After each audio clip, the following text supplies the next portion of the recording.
Matt, you didn't have to say we're going to wait 30 seconds. Yeah, I know. I'm just going to wait. Just going to give it some time for people to get in. Daniel, thanks for the text message, man. That was good news. Okay. Been waiting for We have that for a lots of long good news time. for all of you. Yeah. All right, just going to give it a couple more seconds.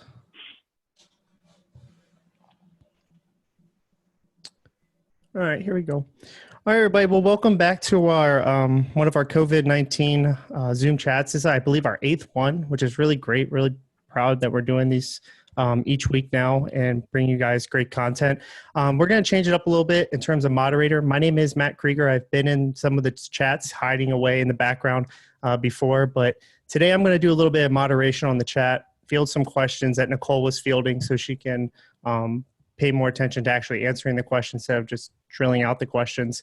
And then also, I'm just going to go moderate the chat a little bit. We're just looking for positive feedback in the chat. If you have something that you want to post, that you have relevant information, or you want to enlighten us in something we may not know of, that's what we're looking for, that type of constructive engagement.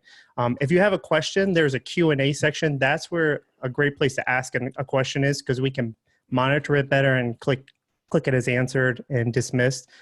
So that's what the Q&A is for. So, but without further ado, I'm going to turn it over to Nicole and let her introduce all these great people here today.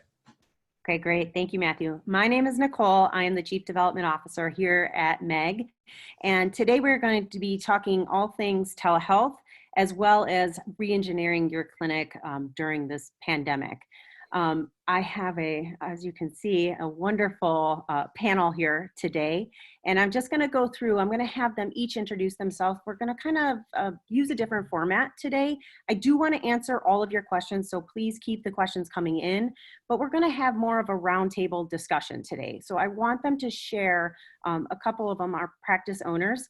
I want them to share their experiences and tell about, what the scene looks like in their particular state, and what are some of the things that they've done that have been successful, and what are some of the challenges that they have faced that they're continuing to work through, so that we can kind of foster some discussion and come up with some ideas and problem-solving solutions for what we're all dealing with right now.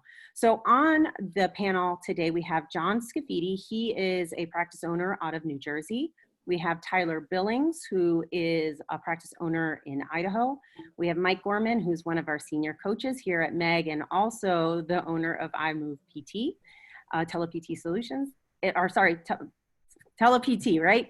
And iMove TelePT. Yeah. iMove TelePT, sorry. And then I have Daniel Seidler, because they're very closely TelePT Solutions. So they're going to help answer our questions regarding telehealth. And we also have Ellie Ferrara on, who is our billing manager, who has some awesome news for us today as well. So let's start it off.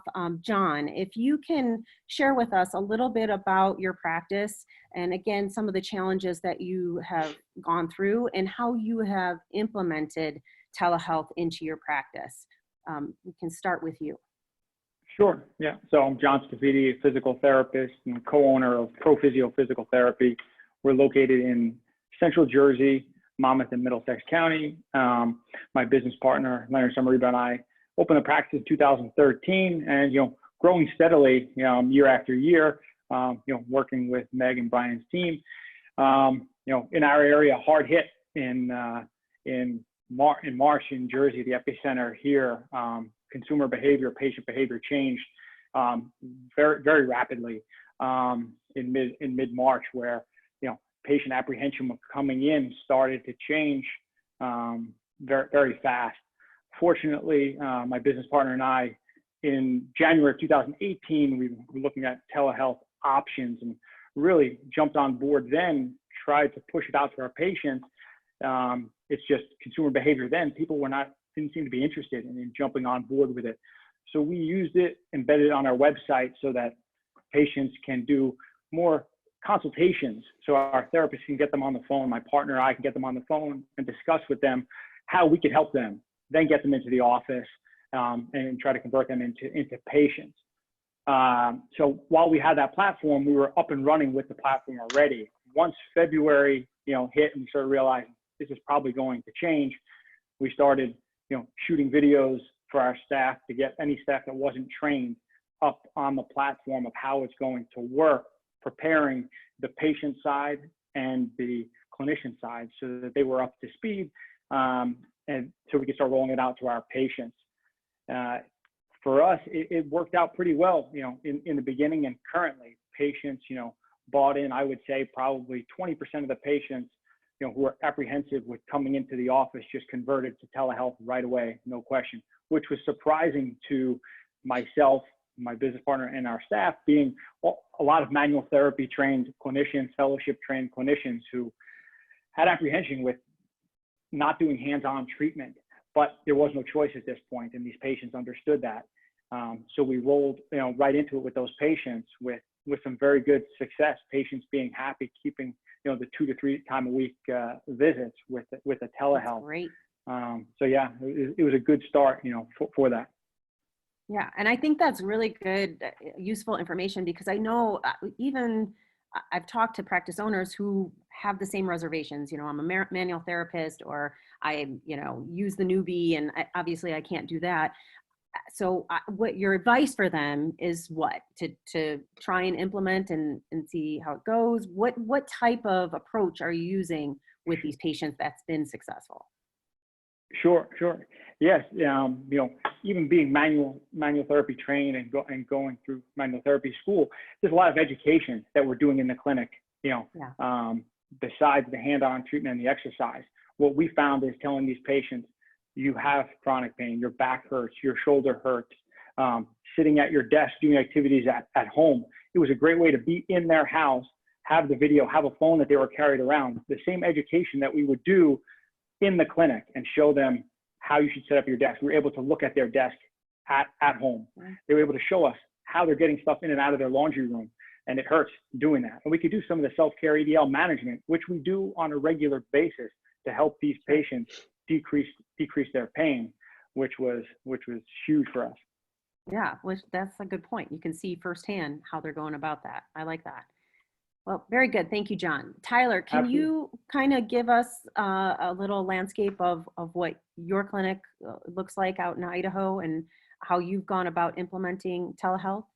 Yeah, so I'm Tyler Billings, a co-owner of Right Physical Therapy here in Idaho. We have 11 different locations. And so looking at the stats here specifically, there was a week on March 23rd, as I'm looking here, as our stats gal just sent me here. That's really where things set in Idaho, so a little bit later in Idaho, so we had some time to prepare that way.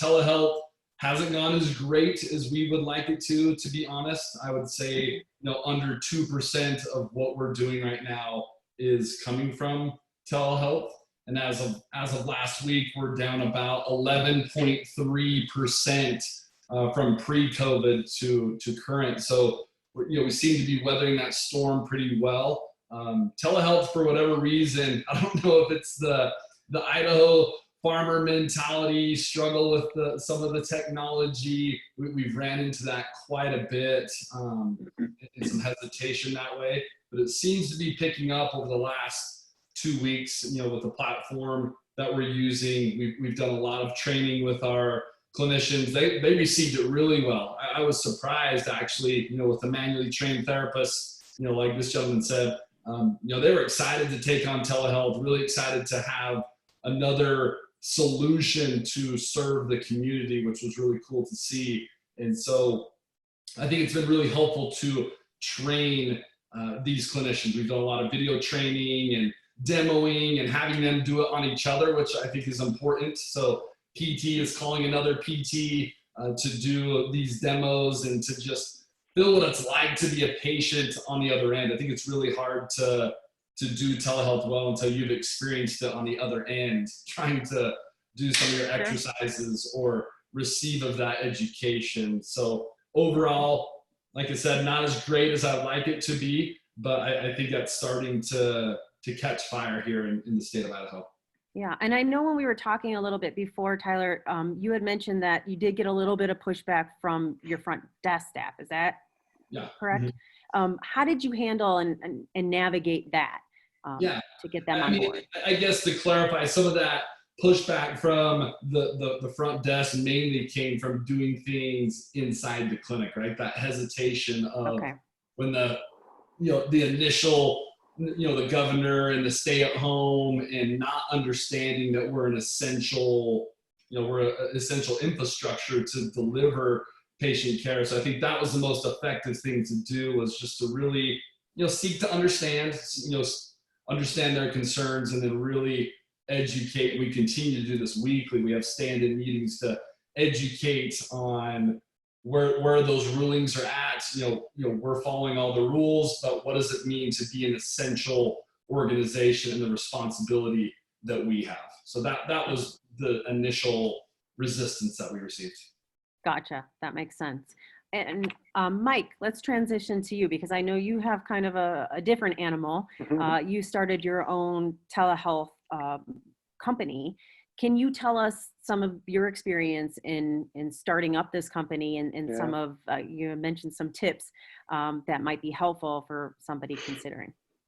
Yeah, so well, here we are. I'm in my office, and so on April 1st, I moved PT. We're a 100% telehealth practice, and I started this because I was at a point in my career. I'd been a private practice owner. We had 7 clinics in St. Louis, and Brian helped me out a great deal. And then I came on and was I've been a MEG coach for almost a year, and I needed something new from a treatment, from a clinical standpoint. So I left my former job, and on April 1, I launched this company. And so this is for sure, I'm definitely in the startup phase. This last month has been spent learning a tremendous amount. I had to learn everything from a legal standpoint of what I could do, because, I live in Missouri. So we were one of the first states that was in the PT compact. So, I use that to my advantage. And so now I can actually do telehealth in 18 states, which I'm very happy about. And that's great. But now the challenge is just getting that information out there. It's not like, I can walk down the street and talk to my local referring doctor, say, hey, I'm doing this now. This is a 100% complete telehealth practice. So, I'm looking at all kinds of things. And one thing I'm going to start doing is looking at being an independent contractor for clinics that really know they need telehealth, but perhaps they don't want to go that route. I want to come in and provide that service for them. But it's just been, it's been a whole new world. I mean, I'm not a young guy, I'm not an old guy, but I'm not a young guy. So I've had to learn a lot about social media, Facebook Lives, et cetera, just to try to build my iMove Tele PT community. That's what it really is for me right now, is building that community. And look, I mean, I needed a new challenge. I mean, I'm a fellowship trained manual therapist as well. So how are we going to do that? My big thing was, how can I get my hands in that screen? That's something I'm sure we all struggle with. But one thing I've done is I had a videographer come out. We've filmed like 75 different videos that when this patient comes along, I'll be able to use these videos to train them, not so they could do it themselves, but so either a spouse, a friend can safely perform. Because there's a lot of things as a manual therapist that we can safely educate people to. I used to do that when I had a clinic all the time. Their spouse was out there, hey, Sarah really likes this. I'm going to safely show you how to do it. So I'm doing that, and it's really been effective. And with telehealth, one thing I love about it, it's me and the patient only. No external noise, no external phone calls. So I'm able to really focus and get a lot more done in that period of time. Yeah. And you bring up a good point, Mike. I like that you've brought up the idea of live streaming and, educating the public as to what it is. Cause I do feel like there is that disconnect with the patient. Like, well, how are you going to treat me when I'm not sitting in front of you, when you can't put your hands on me? Like, how are you going to be effective at that? So I think if we can communicate that message and market as to what it is that you're actually getting with that service, I think that's helpful to, promote the business. I think what John said is so true. A large part of what we do, John, is education. And this just really hones that skill in. And, some things I miss doing, but overall it's going great. Yeah. Well, very good. All right, Daniel. And sorry, the one tip I have is Yeah. use an Ethernet cable. I don't Good have point. one plugged in right now because I got a new Mac, and these new Macs have these crazy ports. So I don't have my new cable yet, but make sure you hardwire it. Good point. I appreciate that. Daniel, please introduce yourself. Nice to see everybody. Hi, I'm Daniel Seidler, TelePT Solutions. I'm a physical therapist, and I owned a practice for 15 years, sold my practice, and the company that I worked for 2 years ago somehow bought into my pitch to do telehealth. So I developed the telehealth program there. The premise there was to grow the practice, make up for cancellations and no-shows, cover for snow days and hot weather days when patients weren't coming in. We also had a lot of cancellations from pediatric patients. A brother or sister would get sick, or a patient couldn't come in because a kid was sick. So we recognized that there was a big opportunity there to connect with patients. And even if it was just a portion of our cancellations and no-shows, we could really build on that. And they were doing telehealth about a year ago, and they were prepared for this moment. I left 9 months ago and started my own thing based on the policy and procedures that I put together for them, program that I developed, and now I'm doing it with practices around the country. A bunch of you guys who are listening here today, I've been working with you, and it's been really wild. Things were kind of trudging along, and there were a bunch of practices that understood that someone like John realized John is not a client of mine, but he recognized a while ago that this is a great opportunity to connect with patients, inbound marketing, cover no-shows and cancellations, and maybe it would build to something. And, it all kind of happened very fast for a lot of people. Yeah. And now I think Go ahead, I'm sorry. No, I was going to say, and you bring up a good point when you say that there's a specific set of policies that you have to implement. There are some things that you have to put in place, and a lot of these have been lax since, COVID has happened, and there's going to be a window of time where things are going to be lax. But long term, if you're going to continue with telehealth services, there's some things that need to be put in place. Can you share just a couple of those that, people might not be on their radar? Yeah, sure. I think most everyone's aware that they're going to need a HIPAA compliant platform. So, it needs to be a secure line to from the PT to the platform, from the platform to the patient and back. That's sort of an obvious one, but it's going to require following a particular set of rules and regulations. Security is big, and I think that's something that's going to happen across physical therapy and medicine as healthcare becomes more and more digitized. So much information is being transferred digitally. PT practices are really going to have to be on top of this to make sure that their information is secure. A breach in security is enormous. I mean, that can really bring down a practice for a significant amount of time. And as you're becoming more and more digital, as you're going online more, you're exposing yourself to more of those things. So that's something that should be in any policy and procedure manual related to telehealth, but also as part of a practice's digital security policy. Okay, that's a very good point. I want to also transfer over to Allie, because we did get some awesome news today, and she has been researching hard all afternoon since we got this news to bring the latest update as to Medicare and telehealth that we just, like I said, this is exclusive information, breaking news. Allie, can you share with us? Breaking news. So as most of you probably have heard already, Medicare has now approved PTs, OTs, SLPs as telehealth providers. From what I'm reading, the waiver, it has a retroactive effective date of 3/1/2020. So all of you guys that have been holding your claims, you should be fine to back bill everything. I honestly don't have too much information regarding how they want these claims to be billed, so I do suggest you continue holding them just for a little bit longer until more concrete information is clarified.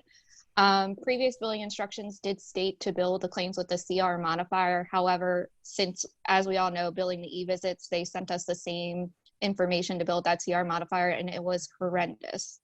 So definitely keep holding those claims. And as we get more information, we definitely will release all of that to you. Okay, very good. As far as the e-visits, because I know there's some people that chose to keep those e-visits going. I know you've got some information on that today too. Any Yes. updates on the e-visits? Yeah, so the e-visits, they are paying. Obviously, each MAC, they have to be difficult. So every MAC is going to be different in terms of modifier of how they want them billed. I know for a fact, Noridian is asking for the claims to be billed with a CR modifier, and most of the others do not want any modifier at all billed with those claims. Okay, I'm very still good. waiting on clarification from Florida First Coast. They have denied the claims no matter how we bill them. So we are still waiting on those. Now, moving forward, are e-visits going to be obsolete, or is that something that should just go away because obviously you can do telehealth now? Yeah, honestly, they're not gonna, providers can still do the e-visits, but I don't know why you would when you got Yeah. telehealth now. Yes. Well, I think we totally have to agree. remember too, you know, and I think Daniel will chime in on this as well. An e-visit and a telehealth visit are actually two entirely different services. Yes. Right. So just keep that in mind, right? That wasn't the intended purpose. I know a lot of people just jumped on e-visits saying, well, that's all we can do, unfortunately. And you ran into that, Allie. And I think Daniel and I were like screaming about it in the very beginning, like, wait a minute, that is not what an e-visit is supposed to be used for. Mm-hmm. Right. Right, Daniel? I mean, what were you telling people? Yeah, I mean, exactly that, Brian. That they really were just intended as check-ins, you know, as if you make a phone call with a patient, or you text or email with a patient, or, I mean, literally it was supposed to be they put a message into a portal. You know, the HIPAA regulations were relaxed on that, but, you know, patient asks a question, you actually spend the time to respond to their question, help them solve their problem, and then you can bill for that time. Much like every PT has had either an email conversation or phone conversation with the patient, like, that was like a half an hour of my time. I should be able to bill for that. That's what an e-visit is. Right. Yeah. Right. And I think the statute actually says to clarify, to reduce confusion, to solve a problem. It wasn't necessarily to treat your patient. And Allie, can you clarify, because I know we're getting questions in here about, you know, is this a temporary thing? Is it just during the COVID, you know, active COVID period, or is it going to be laxed, you know, even beyond when things go kind of back to normal in terms of telehealth with Medicare? It does specify that it's just during the COVID crisis. Okay, so and that's probably to be determined. Yeah, to be determined, but the blanket waiver does specify it's only for the COVID period right now. Pandemic. Okay, good. Thank you for clarifying that. Brian, do you have anything to add in regards to telehealth topic? Well, you know, I was listening and you put together an awesome panel here today. And I just jotted down some notes that for those of you who didn't quite catch it, or maybe you did, you know, John's comment about, you know, patient behavior changed everything. I think I want to bring a little spotlight on that, because wherever you are in the country, it is really, that really is the marker, the patient behavior, the patient reaction to this COVID-19, and the psyche as to how they were willing to or unwilling to behave. I mean, just look at it from the perspective from John to Tyler, right? John's clinic immediately jumped up 20% telehealth, you know, had to deal with a lot of patients wanting to be treated from home. Tyler said his overall business is only down 11%. I mean, John, your neighborhood, you've got clinics shut down and were shut down for weeks. So I think this concept of patient behavior has a lot to do with what each individual person who's watching us right now has to experience, which is, again, why we've gone to great lengths to do these shows and why we do practice assessments, so that we can help uniquely and custom fit our advice, guidance, you know, direction, you know, as to how you can actually go to the next level. How, you know, this session right now, this moment right now is the moment for you to talk to people like who we have here. So how you can really reform and restructure your practice moving forward in a new paradigm, so it's more stable, more viable, and has a greater growth opportunity. So I thought that was really good of John to point that out. And I think we really have to continue to do what we do here at MEG to tailor our advice, our guidance, our help, you know, to help these owners in a unique manner to where they're coming from. So I just wanted to say that, John, I thought that was a really good thing to point out. And then Tyler, Ty, you dropped that idea of, hey, when we started launching, telehealth, one of the very first steps in our procedure, because, one of my questions was, from start to finish, how long did it take you guys to get up and running and functioning with telehealth from the time you decided to do it to the time you decided to bill out claims for it? I'd really like to hear some of you guys answer that question, because I think a lot of people at home are wondering, like, what's all involved? Like, what did that take to go from the time I'm going to push go to the time I'm actually submitting claims through telehealth and I'm fully set up and established to do that? So I'd love to hear that from the panel. But Tyler, your step of actually Zoom, I don't know if you use Zoom or maybe use the telehealth platform, you did with your PTs. So the PT got to see what it was like to be a patient on the other end of the video. I just thought that was brilliant. I thought that was That's a awesome. really good suggestion. And of course, Mike's suggestion of, don't rely on your Wi-Fi, really boost your signal. I'm hardwired on what I do here, which is fabulous. So I'd like to hear you guys just answer that question. What was the timeline from when you decided to go telehealth to when you actually got functioning? Because this session's about like the reality of doing telehealth. And then once you were functioning, I do want to just pretend like I'm somebody watching this and I'm one of the owners from home watching our thing. Here's some of the things. So I do want to hear that. But number two, here's some of the things owners are telling me. They're telling me, Brian, I'm having a hard time getting my PTs not to do telehealth. Now that they're doing it, they love it so much. They're like recommending everybody's telehealth. And I'm like, wait a minute, people are wanting to come into the clinic. How do I balance that off? So I'd love to hear you guys,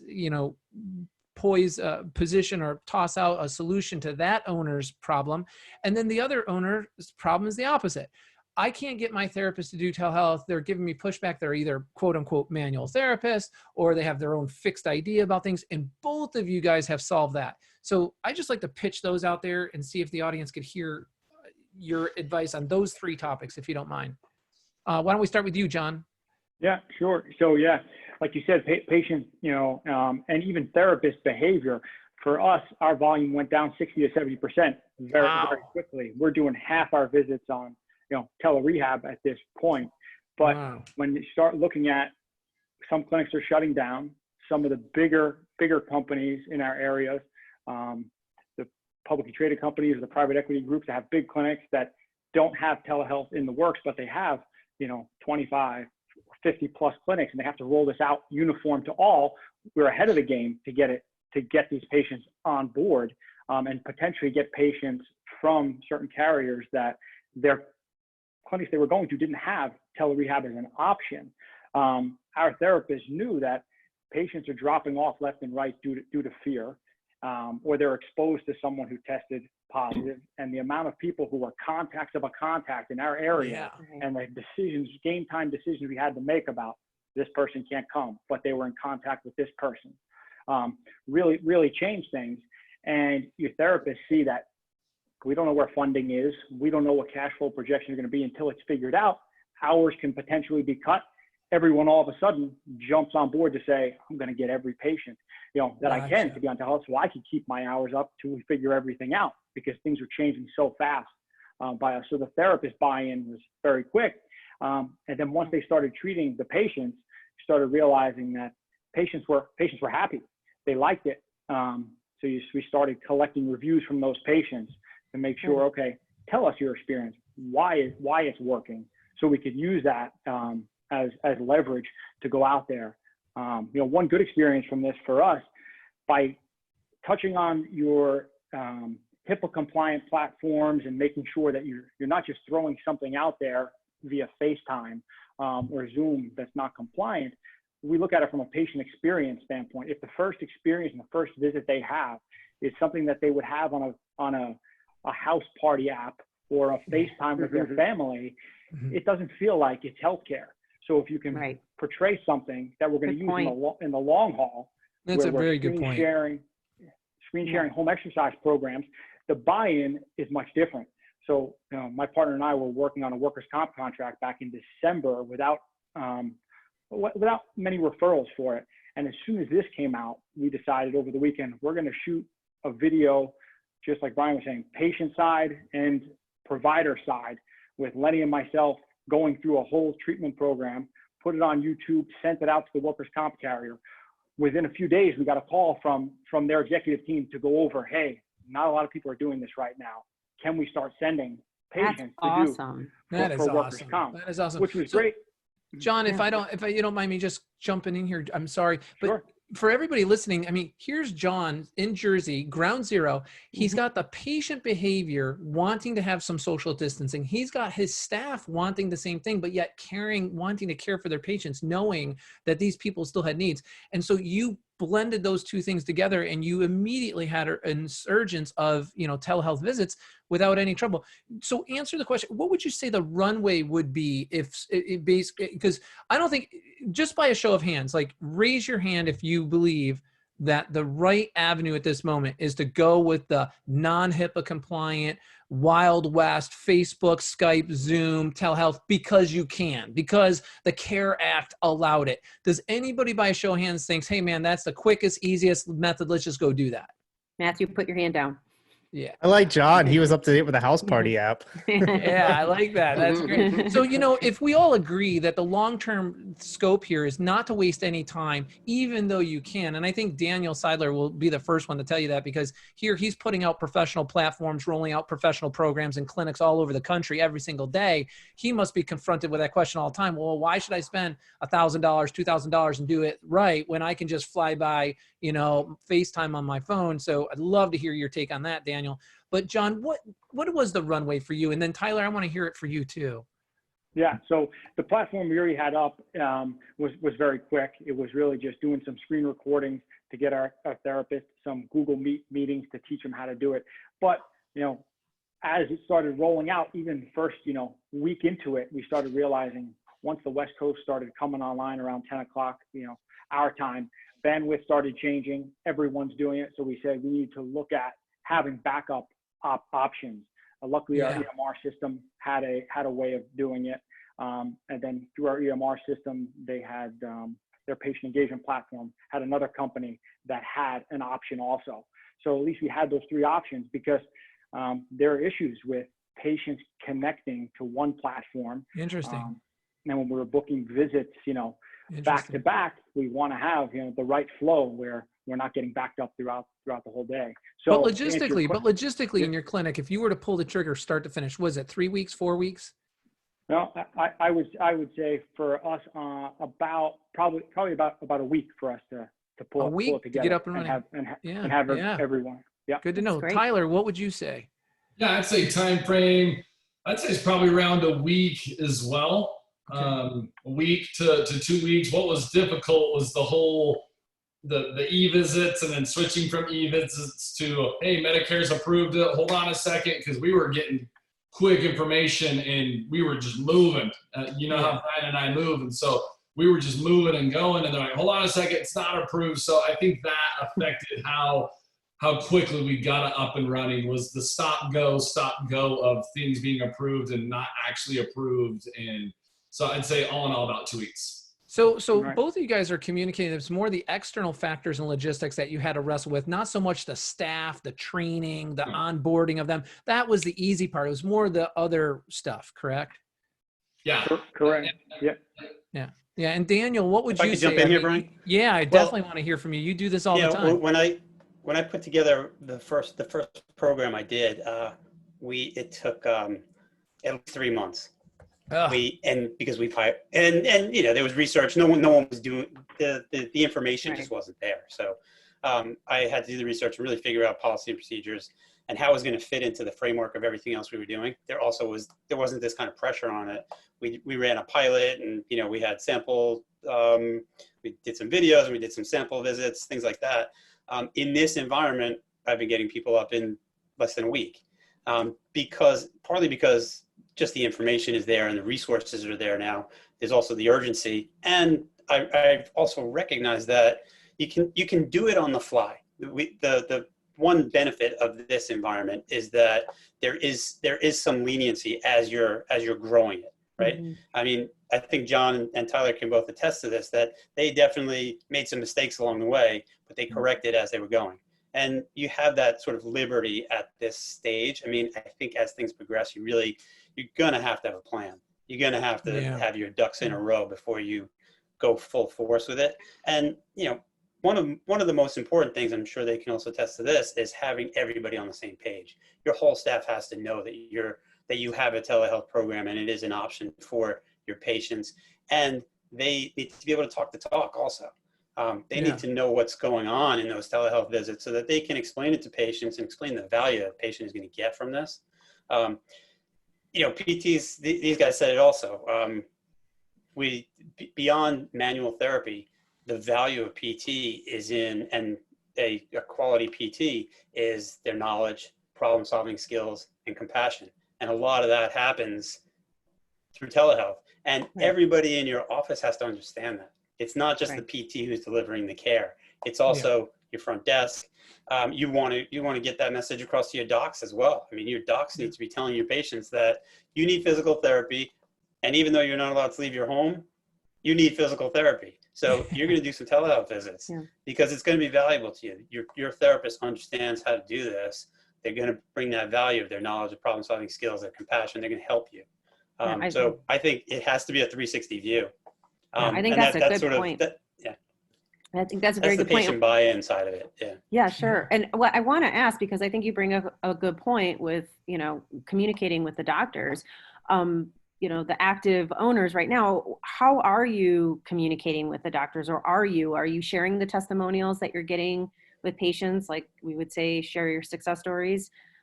With or that the video, doctors. Nicole, or that video that John shot, which I thought, John shot that video and sent it to the workers' comp. Why wouldn't you send that to all your referring physicians? Sure. Yeah. And that's what we did to start out right away, was starting to text message the orthopedic doctors, especially knowing that, they have a vested interest in making sure these patients have a successful outcome by having therapy. So if their POPS clinics or where they're going don't have it, then you need to know we have this. This is how it works. I don't want to just say we do tele-rehab or telehealth. Get them on the phone and discuss with them. This is what it consists of. We know physical therapy is physical, but for them to sit at home and slide their arm up the wall, the wrong way, post-rotator cuff is much different than us watching, educating, and changing how they do it. So showing them, the value of it was key to get them to buy into it. Yeah. I hear you. And I will say, because I'm married to an orthopedic surgeon, and now they're starting to go back and starting to do more of these elective procedures, but they're having to do it now too. And telehealth is becoming a part of what they're using. And so I think you have that like commonality of being able to relate to them and show them how you're using telehealth, because I think a lot of them are having to learn this as well and go through it with us, So in Wisconsin, they're doing orthopedic surgery via telehealth. That's pretty amazing. Like, how are they doing that? Are they very using talented Cutco? here. Are they using very Cutco talented. knives, coloring? Or what? I'm just curious. Like, how's that They're going? farmers. They don't care. They just, You guys are amazing out there, man. Tyler can relate. Yeah, I'm sure. So, hey, I just wanted to say, with that, with Mike and Daniel and, if you're looking to do telehealth, because a lot of people ask me, Mike is like the outsourced version of telehealth. If you're in one of those 18 states and you just need somebody to come in, do the telehealth, your therapists are going to focus on the people coming in the office. Mike's business, Mike's group is an awesome option for you. If you're like, no, look, this is a new paradigm. We're going to do this long-term. I need to get this up and running and do it the right way. Be all HIPAA compliant. Call Daniel at TelePT Solutions. You got two really good options right here on the screen.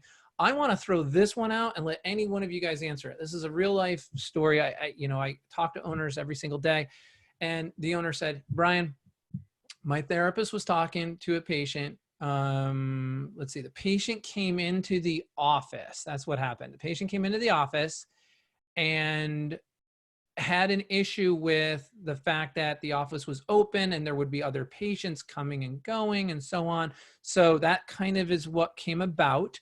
And the therapist said, hey, look, you're a perfect candidate given your condition not to even have to come back into the office. I would be happy to do your visits via telehealth.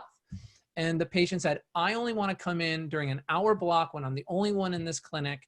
So, and this was a big clinic, like a 5,000 square foot clinic with multiple therapists, tons of space, tons of social distancing. They had it well paced out. They had a good policy. They had all of that in, they had all the boxes checked. And the person said, look, I still think given your concerns, it's just going to be best, and given your condition, we're going to get great results on telehealth. The patient said this, and this is, what do you say to this? Patient said to the therapist, you're just asking me to do telehealth because it's a money grab for you to make more money for me to sit at home receiving care through my computer than come and be seen here in the office by you and your staff as usual, as normal. And I see this as just a financial gain for you, is why you're pushing this on me. And I don't appreciate being pushed off to telehealth when you could easily accommodate me by just giving me a 1-hour slot. Of course, that's not possible. They have different therapists they have to keep employed. They have a variety, a volume of patients they have to see. There was no human contact. There was no injury to them within a 6-foot distance. They had all the precautions, masks and everything. So given that, what would you say to that? Sure. Yeah. What we've been advising our therapists, and what we do, always is look for what are the patient's concerns, what are their goals. If this patient had a concern, it's not I'm pitching telehealth to you for my benefit. What are you looking to achieve? What are your concerns? Right. If the concerns are having the one-on-one time in the clinic, and I could lay out that this is how spaced out the clinic, and they still have concerns. Well, speak to me about your concerns and why you still want to come to therapy. Right. And once they lay out their problems, now we're the problem solvers to say, okay, well, we can do that with telehealth. Yeah, absolutely. If it's just something that their goals cannot be achieved because they want to be lying on a table prone, they want to have electrical stimulation on, and they want to be manipulated, mobilized, and that's all they want. It could be a challenge. Yeah, the patient didn't say anything about that. It was all like this accusation of a money grab. Mike, what would you say? I would say, it's we just need to frame it in a way that we are trying to provide the best possible patient care experience, and that by doing telehealth, that is an option that we can provide great care, great experience. And the reality of it is if we want to do a money grab, we're going to see them in the clinic, because there's less codes that we can bill out when we're seeing them via telehealth compared to if they were a patient there. Of course, it depends with that patient, how long you've been treating them. There's all different scenarios, but it as one who's really built this from the start up, it takes and these guys can attest to this. It takes a lot of money. It takes a lot of energy to do telehealth right. Yeah, you can grab your phone and just do it, but to do it right. Yeah. It's not a money grab at all. It's about providing a service to a patient. Yeah, no, it's really not. Have you considered sharing other patients' testimonials from their experience with telehealth? I mean, I know we do that with the doctors and showing what we can do, but have you considered saying, hey, check out our testimonials. This is a telehealth patient that, has a similar condition that you have and was successful in their rehab. I'd love to share what I told them, but I want to hear Tyler and Daniel answer that. Obviously this person, I gave it to you as exactly as he gave it to me, as precisely as I could. What would you say, Ty? Yeah, I agree with John. I would just make it about what those goals are and what we teach, our PTs a lot. I mean, consistently, we have to teach this a lot. Like making a commitment in the eval, that commitment hasn't changed, whether it's COVID, whether it's telehealth, whatever it is. I wouldn't make it about money at all. I would make it all about their goals. Where are they trying to get to? And that we're committing, if I'm the therapist, I'm committing to you to keep that frequency and duration, because that's what's needed for you to overcome your shoulder issue, whatever that is. And we have the training and the know-how to do that. That would be Absolutely. It's like PT is like a prescription from an orthopedic surgeon, right? From Nicole's husband. Like, it's a prescription. You don't take it whenever you want. You take it as I've prescribed as a doctor of physical therapy to you. Exactly. Right. That's a good point. I don't want to jump topics here, but I do want to get to, because I do think we have some very important information to cover. And I think it feeds nicely in. I mean, obviously, we're all talking about how the landscape of physical therapy and how we treat is is going to change, permanently. This is going to not be something that goes away. And there's going to be some tools and strategies that we're going to have to equip ourselves with in order to be successful, even post-pandemic. So I do want to get to the second part of our conversation and talk about re-engineering your clinic.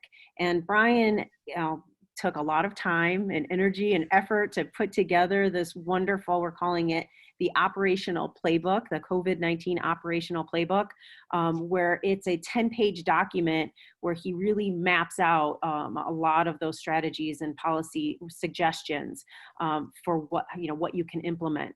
So I'm going to hand it over to him and have him touch base on that, so you can better understand what that's all about. Yeah, absolutely. Thanks, Nicole. And this is a great segue. It kind of rides on the example I gave of the patient who tried to make the accusation about this is a financial gain for you to use telehealth. My little bit of advice on that, and then I'm going to get into the details of this operational playbook we put together, is whenever somebody comes at you with some antagonistic comment that is off the beaten path of why we actually exist, like why we're actually here as a physical therapist, as a doctor of physical therapy, trying to provide help and care to our patients, I never pick up that piece, like that financial piece. I would never pick up that argument. I would boomerang right back to the concern. So your concern is initially that you really want one-on-one care because you want to be better protected and treated in a safer environment. What better, safer environment is there than in the comforts of your own home?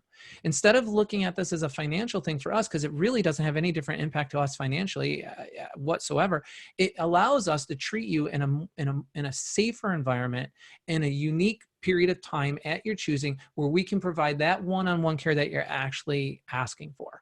All I ask of you is, if you trust me enough to be your physical therapist, to come in here 3 days a week and allow me to put my hands and work with you and treat you, then trust me enough to take this advice or this judgment to try the telehealth visits at home.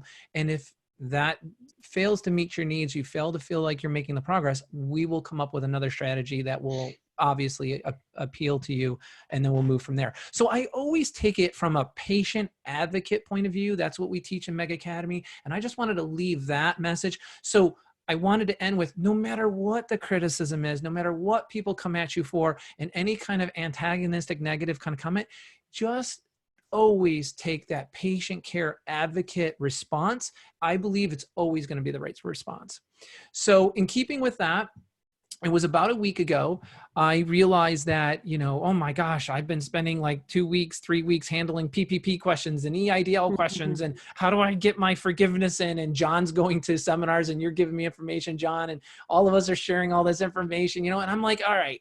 As of our last week's live Zoom chat with Nicole, she had a whole team on there, and we attempted to try to move everybody's focus from stop focusing on the money and stop focusing on the details of this forgiveness, and get your head up over the landscape and look ahead and start focusing on the new operational paradigm. Start focusing on what your business is going to look like 3 to 6 months out, because that's what a CEO does. Tyler's running multiple offices all at once through this whole pandemic. I mean, what do you got, Tyler? 11? 11. Yep.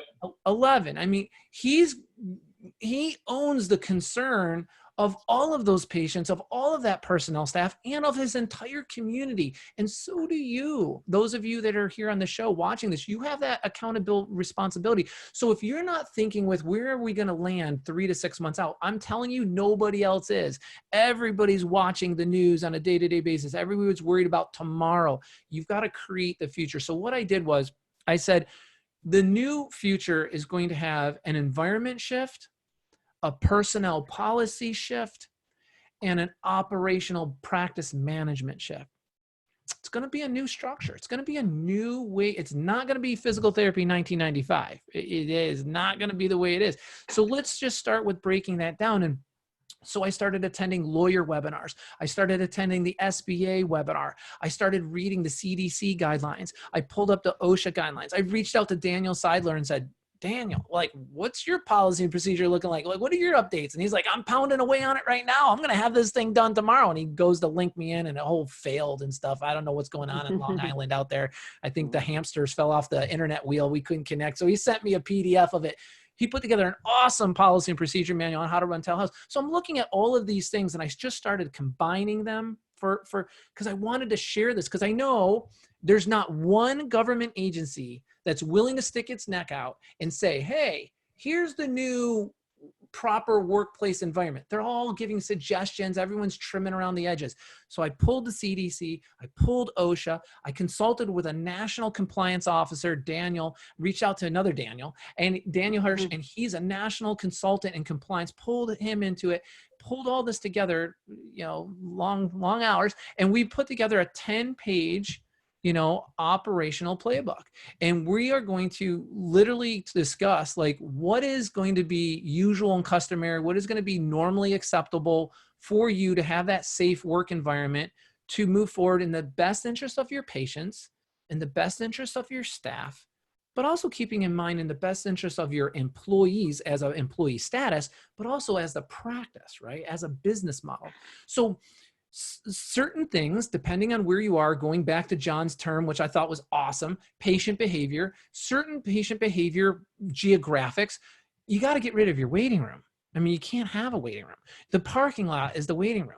They're going to come, they're going to call, I'm in the parking lot, you're going to buzz them up, they're going to walk right on through, the door should be open, no need to grab a door handle. Your COVID-19 sanitization policies are going to be posted on the door for them to read. They may get it handed to them when they come in. There'll be a PPE mask given to them. There's going to be proper donning and doffing protocols for them to use the mask, proper hand sanitization, proper, disinfecting policies for the equipment. You should put it on your website. You should be pushing it to your patients. You should be sending it to them before they even show up. Look, confidence breeds trust. You have to build confidence in your patient by being consistent. This is the number one thing I hammer everywhere else I go. The reason why we designed Meg Academy is because we can consistently teach and train 11 front desk staff members how to do it the same good way every single time. That has to have driven you crazy, Tyler. You must have pulled hair out at times. Like, why is the training like half in, half out? We're teaching the same people, but they grab onto different emphasis of different things, right? Yes. And you're like, what's the deal, man? It's the same. So I just booked it all out, mapped it out.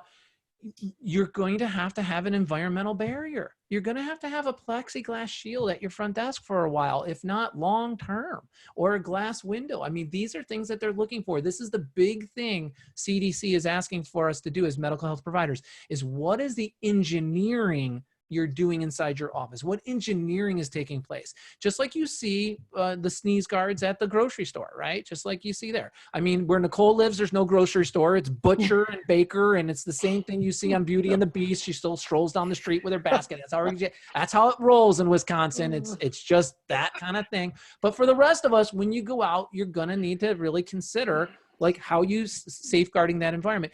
I did some research and I came up with this thing called the Minisa 2 Ultra Quiet Air Purifier. Matthew's going to put a link in there. It's called the Rabbit Air. Look, I'm not a virologist or epidemiologist or anything like that, but from what I read, that is a very high quality, very good option for you to put into your office that's going to circulate the air, disinfect the air to a certain degree. It's used by other healthcare institutes. Go to the website, check it out. We're going to give you the link on it. By all means, check that out. So for those of you who are really looking for that level of help, Nicole, we need them. We don't know who they are, so they need to come in and attend so we can talk to them, so we can tailor make this. What do they do? How are they going to engage us so we can help them by giving them this playbook and answering all their particular questions and helping them restructure their clinic potentially long-term? How do they get engaged with us to do that? We do what's called a practice assessment, and that's what you would sign up for. Matthew's going to post the link up for a practice assessment. And basically what that means is I'm a clinician. I'm a clinician first. I was a physical therapist for many, many years in the clinic. And I always like to think of it as like an evaluation. So we're going to basically go through and learn the particulars about your specific clinic in your region. I mean, you heard two different practice owners today. Idaho is a different landscape than New Jersey. I mean, wherever you are is going to look different, I'm sure. So we run down all the particulars of your location, of your particular practice. Some people have 11 clinics, some people have 2 clinics. We learn about you and learn about your specific barriers and challenges before we can actually put together our recommendations for a plan. So we spend about an hour with you learning about your practice, and then we can provide you with some suggestions from there. And then they get the playbook, right? Yep. And then if you go through that, then you get the playbook. Yep. And then we can give you the playbook, because now we know what we're advising you on, and Sure. we can actually tailor some recommendations based on that. But, I think the biggest thing is what you see here is you see PTs helping PTs. We don't know what Matthew is other than, My wife's a PT. Yeah. Okay, good. PT by association. So, we've got 6.5. So, I get what's going down here, but it's PTs helping PTs. And just like I said, if you're literally in physical therapy, which we all are, for the purpose of helping others, for the purpose of achieving optimum health with our patients, then all of us are here with the purpose of trying to pay it forward and help each other, all of you listening, how to actually come out of this pandemic with a more stable, stronger, more viable practice that's in the best interest of your patients, your staff, and your community. I'll just end it with that, because that to me is what this is all about. And I'm very grateful for everybody being here. And we actually have 4 minutes to actually cover some of the questions that have come in. Matthew, if you want to run through some of these we might have already answered already, but we'll just run through them one more time just to make sure. Yeah, we just have, I think we just have one more come in, but the first one, most of these are telehealth. Is that okay? Sure. Allie. I'm here. I'm here. I saw some billing related ones. Yeah, so the first one's from Michelle. She says, do the Medicare telehealth CPT codes differ in reimbursement from the e-visit codes? Daniel, maybe you can jump in here too. I'm assuming yes, they do, but I didn't see any clarification that they're going to pay in parity to what you would get paid for an office visit. Have you heard differently? I haven't heard anything, but my expectation is that they will. It should be the same as in office. No guarantee on that, but that's what I'm expecting. I mean, the whole premise of allowing for telehealth is to allow PTs to see Medicare patients is for PTs to get paid for it. The whole waiver, the whole wording of the waiver is that's what's going to happen. So we'll build the same codes. I'm sure that there probably will be modifiers and place of service, things that we'll have to add to that. Allie, you're going to get that information before I do. But I would expect that they'll pay at par from in office. But needless to say, it's definitely not going to be paid at the same as an e-visit. Oh, definitely more than an e-visit. That's true. And you hopefully we'll never have to see those e-visit codes again. That's another question that somebody brought up is it okay to transition if you've been doing the e-visit? Can you transition over to telehealth? And I would imagine that yes. Yes. There shouldn't be a reason why you wouldn't be able to do that. Why not? Yeah, Great. Exactly. And to follow up, Michelle had a question. If anybody in here is a Meg Academy client or a Meg billing client, if you haven't received the playbook, you guys already have access to that. And we've sent out an email earlier this week. If you haven't, just email Jen or your coach, and we'll get that out to you by tomorrow. Yeah. So the next one is, and remember, I'm only half a PT. That's why we have Allie. I don't know too many acronyms for billing. Will MDCR cover institutional? Medicare. Okay, that's what I wasn't going to assume. I wasn't going to assume. Institutional at this time. I know Blue Cross Blue Shield does. There you go. Or does not. There is verbiage in the waiver that you need to bill institutional claims with a DR modifier. However, there is no concrete information if the institutional will be covered for PTs. I would definitely wait for more clarification on that. Daniel, what do you think? I have no other information on that. Yeah. I don't know about institutional billing. Sorry. Yeah, I would definitely. I haven't looked into that one yet. The last question, I don't mean to jump in here, but I know someone was asking about kind of getting some more mass on what a tele-PT visit would actually look like. And I think it would be nice to have John or Tyler weigh in on this. Like, what does it look like when you're actually taking, someone through a telehealth visit? Sure. Yeah. For us, the initial pain score, when they log in, they end up getting, putting down their pain score, marking the body diagram. The great feature we have, with both platforms that we're using is we can snap pictures and videos of the patient doing, say, an active shoulder range of motion, and we can use a virtual goniometer and take measurements on there, snap pictures, put it into the EMR, be able to play exercises. So if our therapist is sitting in a chair like we're doing now, they're not fumbling with a camera. You can play an exercise. They could watch that while, and again, this is the platform we're using, but you can play the exercise, give modifications, and talk them through it instead of having to, demonstrate it. Some of our therapists who are in office working, and they have some in-person visits with some telehealth visits thereafter, they could set up, on a stand that we have and be on a treatment table, sitting on the treatment table, talking to the patient, but lying down and showing them exercise like they would in clinic also. I love that. And I think that speaks to the point of why have a professional platform? Because some of those features that are really nice too, where you have a virtual goniometer, I mean, it just makes it more professional. So I think that's helpful to, yeah, that's awesome. Our listeners. That's awesome. We have some questions about platform use, and I don't know if we're recommending any platforms or what our stance is on that, but we've had a couple ask about that. Mike and Daniel should be able to just and I just want to say this before they answer that. Whatever you hear from us, whether it be in this venue, my podcast, whatever, and I was talking to Daniel earlier, we were having this conversation. I said, we're not telling you what to use or what to go with. We're not picking winners and losers here. We're not doing that. But what we are doing is, we know, having come in contact with multiple different vendors and multiple different services and platforms and EMR systems, so on, we just know what people say. We know what the overall gist and the overall feedback is on it. And we try to suggest that these are the ones that the overwhelming majority of the people we work with tend to like, and here's why. And you should at least look at these, because there's a lot of reasons to support why you should look at those. So whenever you hear us suggest or recommend, even when I talk about the air purification system, that's exactly what it is. I'm not endorsing you purchase one thing over that, but I am saying there is reason to believe that this is a trustworthy, honest. I wouldn't have Mike and Daniel on my medium if I didn't believe in their ethics, their integrity, their follow through, and their quality. That's all I'm saying. I'm not saying other people aren't fantastic too. I never mean to slight anybody, and I know these guys don't mean to slight any platform either, but they do have some experience on some that, have been coming back working really well. So with that said, what would you guys throw out there for some people to look at based on your experience? Well, I'll start.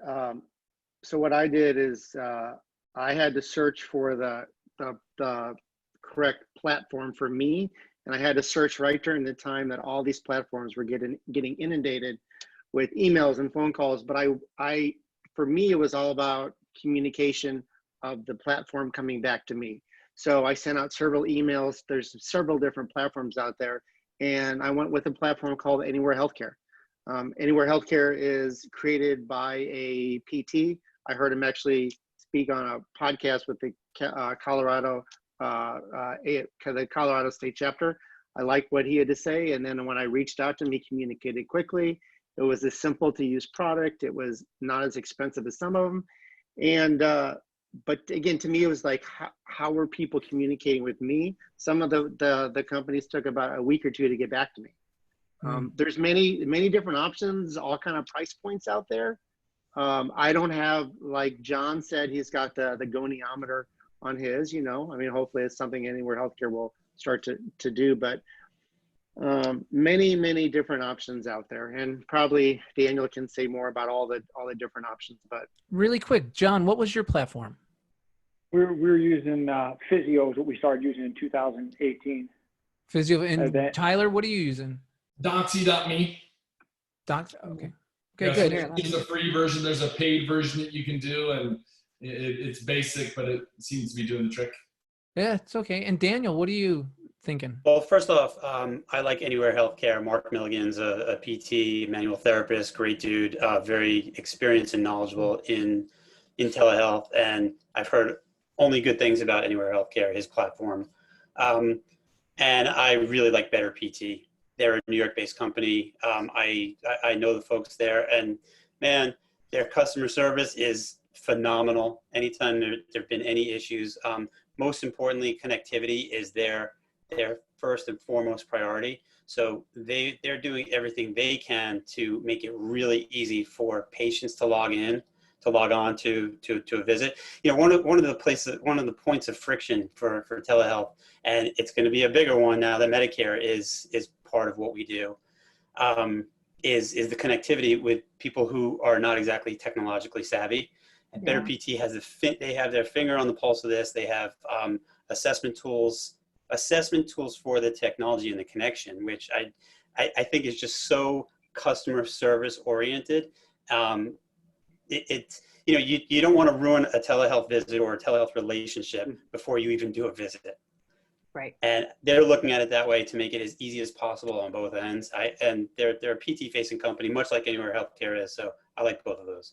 Yeah, and I'll just say I ran it. I took an Uber or something, not an Uber. I think I took a hotel bus from a conference back to the airport with the Better PT folks, and we just became friends right away. And Awesome. They are of great integrity. It's a great company. They support PTs. They do it for the right reason. So I have nothing but positive things to say. I've not used them for telehealth, but I have been in connection with them, and I'm a big fan. I'm supportive of that group for sure.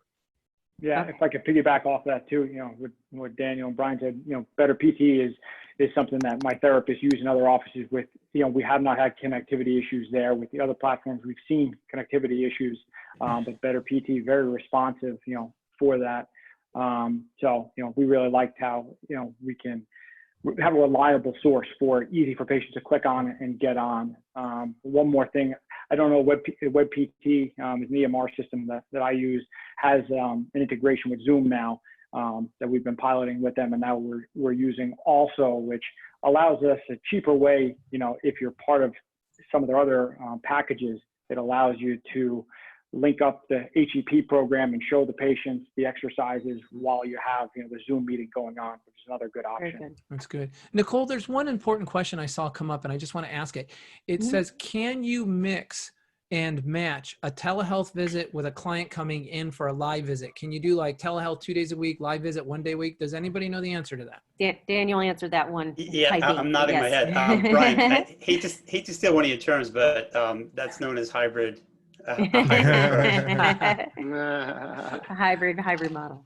All right, very good. Yeah. No Very problem good. there then. Okay. I didn't make it up. I just want to say in closing, I'd like to go around the horn here and just do some closing thoughts with each of you. If there's anything, maybe a minute or less, if there's any closing thoughts you'd like to share. John, first of all, thank you for coming on, and I think you've been tremendously, helpful in sharing your story and some of the ideas.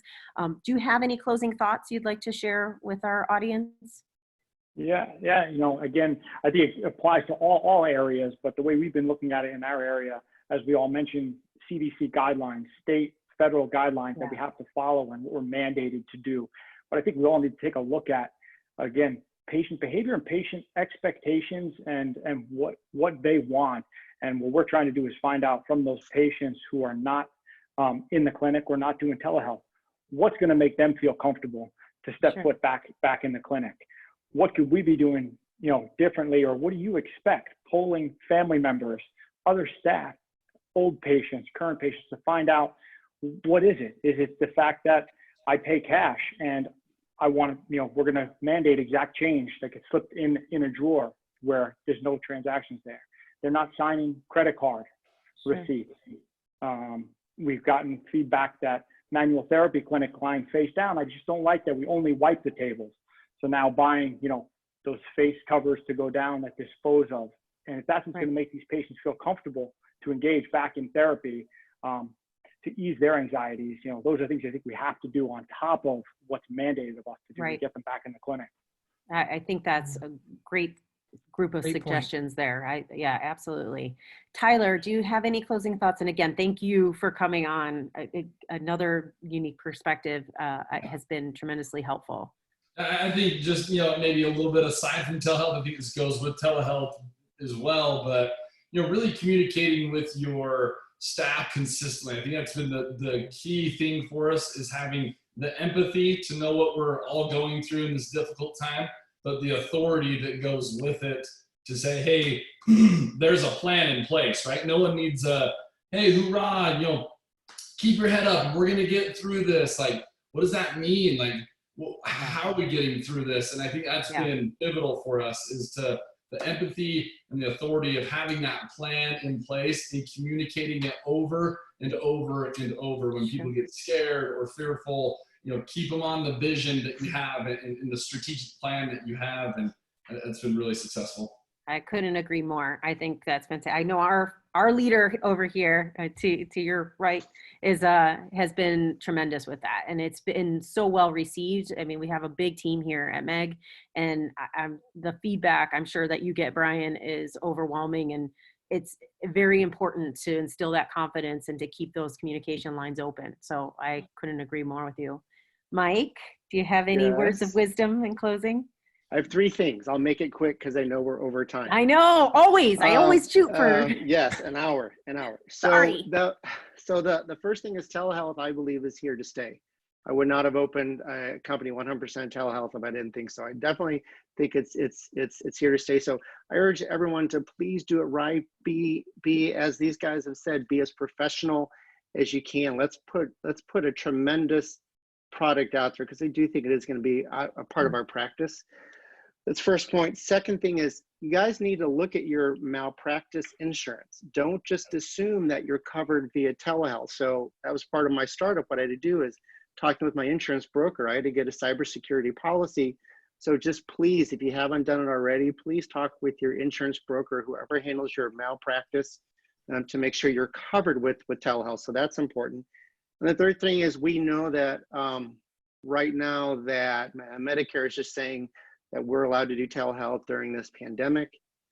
Please keep your eyes open for emails from the APTA, from the PPS, because I am quite sure that we're going to lobby very hard with this, but get your success stories out there. Get your telehealth patients to give success stories that you can in turn give to your state senator, to your federal government. However we can get that information out, but get those telehealth success stories, because unless we lobby hard, we might be back in the mode where we're not approved for telehealth, but it's really within our grasp now. Yeah, I totally agree. Thanks, Mike. I think those are all 3 very good points. And one last, Danielle, I'm sorry to interrupt you, Nicole. Yeah. Mike, could you just tell everybody your website really quick? I think it's a great time to add your website. Yes, thank you. The website is iMoveTelePT.com. You can reach out to me. My email is mgorman@iMoveTelePT.com. And I'm a Meg coach, so you can always reach me at Meg as well. Thank you, Brian. Thanks. And he has great Facebook Live events. They're great. Monday, Wednesday, Thursday, 7 p.m. Central. Thank you. Very good. And Daniel, again, thank you for joining us. I know you've been a panelist before and have been tremendously insightful in the telehealth world. So can you please give some closing thoughts as we wrap things up? Thanks for having me on again, Nicole. Of course. And Our Brian. pleasure. Always a pleasure here and an honor to be on here with these distinguished panelists. I'm really impressed with some of the things that you guys are doing, John and Tyler, Mike going out on your own too. Pretty impressive stuff. I think my anticipation is that a year from now, when things are a little more settled down, a little different than what they are now, I think that there's going to be a need for PT practices to survive and thrive. They're going to need to be 20% remote. You're going to have a remote, a telehealth portion of your practice. You will need to have the CDC and the OSHA, and you're going to have a safe environment. People are going to have to feel safe coming into your place. But what's really going to happen, the real effect of this, beyond the sanitary environment and the changes that you're going to have to make in person, is that people's behavior is going to change because of this. Part of it is maybe a hesitancy, but the other part is the convenience. A lot of people are recognizing how actually convenient and effective telehealth is for all their medical care. Everything from going to the doctor to veterinary visits to PT in particular.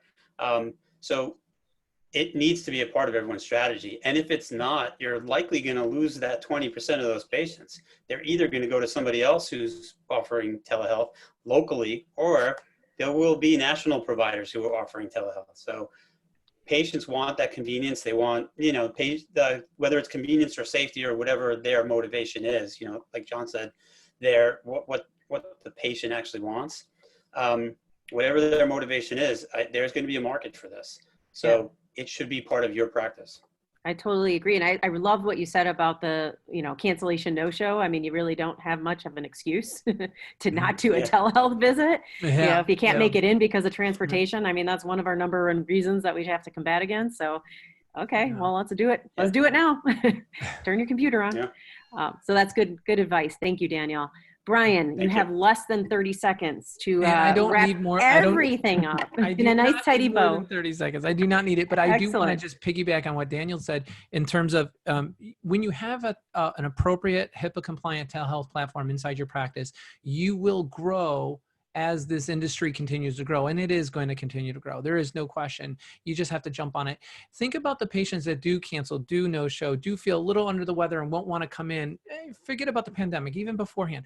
You're now able to do makeup visits. I mean, just think about the number of makeup visits you're going to do with telehealth when people have a childcare issue or something like that, and you can just book them a little later in the day. I mean, it's just brilliant. So I don't have anything really else to offer. I think you get the gist of what we're all about. Nicole, you put together a wonderful show, very well organized, good data. We're here for you guys who are watching right now. Every single one of you panelists had something going on, and you gave up of your time to be here with us. I'm very grateful, and I feel very fortunate to know all of you all and work with you guys so closely. So I'm truly blessed and lucky to have you guys in our network, in our membership to work with us. So thank you, Nicole. And like I said, if anybody wants a practice assessment, get on. You're going to talk directly to our senior coaches. We're here to help you. It's really just a conversation to help you really springboard your clinic to the next level. And my time is up. Yes. Oh, that is a record for him. So that's impressive. Thank you all. Again, our show is only as good as the panelists. You guys have all been amazing. So thank you very much for all your valuable input and information, and, keep plugging along. You guys are doing all the right things to be successful, even post-pandemic. So keep it up. All right. Thank you all. Keep it up, everybody. Bye, guys. Take care.